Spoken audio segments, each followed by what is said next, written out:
الحديد الصفاقسي دار بدون حضور جمهور، كأنه الجمهور معاقب نفسه في هالحالة. الملعب أمامنا فارغ تماما من الجماهير، وحتى رئيس جامعة كرة القدم سيد رؤوف النجار وجد نفسه وحيد في الملعب.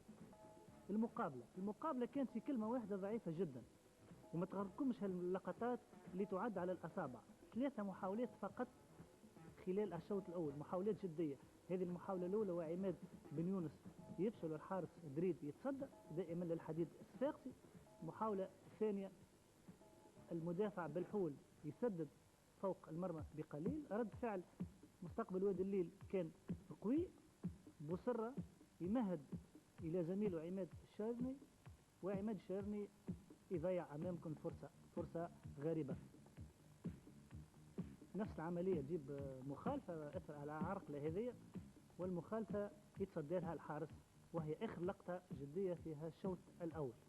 المدرب نصف العفاوي كان معاقب، لكن لقيناه على الحافة الميدان يسير وينصح في لاعبيه. الشوط الثاني نفس الاضطراب ونفس اللعب، ما عدا القليل من المحاولات. دائما عماد الشارني في محاولة أولى وتسرب أيضا ثاني، والحارس الجزيري يتصدى.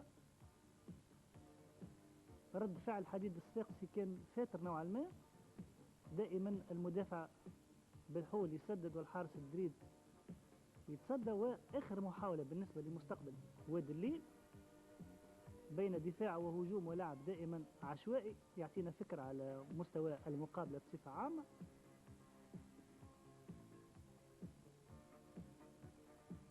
ومع ذلك تجي كرة المقابلة للحديد الصفاقسي العوي على اليسار، يتسرب بكل ذكاء، يتخلص من 4 ملاعبية، يحط الكرة في طبق كما يقولوا قدام عماد بن يونس اللي يفشل. آخر لقطة في المقابلة ونهاية المقابلة، الحديد الصفاقسي ما جازفش ووصل إلى مبتغاه الصعود، وهذه فرحة الصعود ودموع الفرح للمدرب المنصف العفاوي.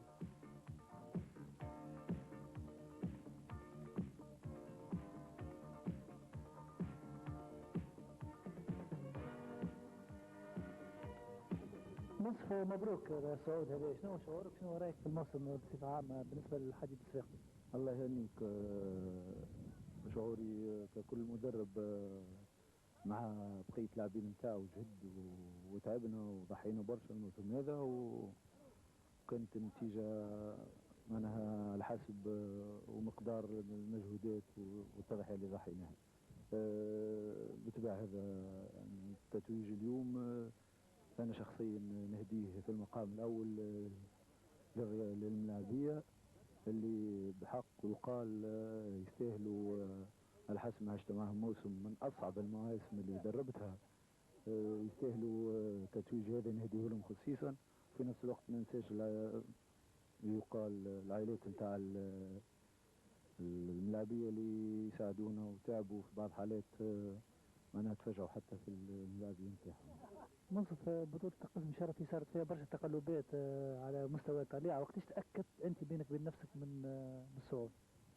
والله حسابيا اليوم تأكدت من الصعود، خاطر السنة صارت تقلبات كبيرة برشا. كان بعد ما فزنا معناها توالت الانتصارات في مثلا ضد سكك الحديد التونسي، ضد معناها في الأولمبي النقل، ضد نجرين.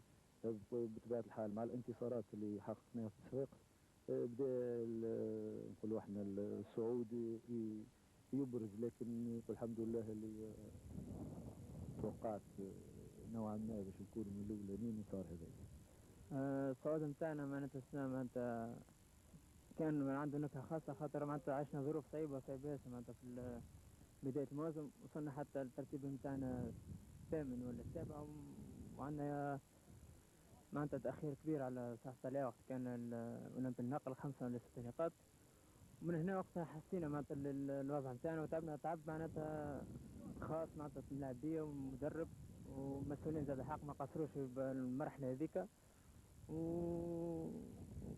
والحمد لله معناتها تعبنا وزاد عندنا النكهة نتاع الخاصة نتاع الصعود هذايا اللي معناتها عندنا زوج ملاعبية تضروا معناتها محرز رقيق ورشدي غرام.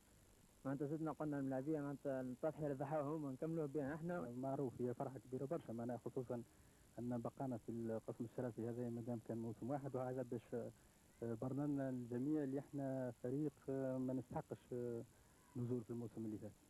كانت بينا اللي ثم إمكانيات موجودة في سكك حديد الساقي، ونتمنى باش نوظفوها الوظيفة الحسنة في النطاق معناها الجمعية وعلى النطاق ممكن المنتخب.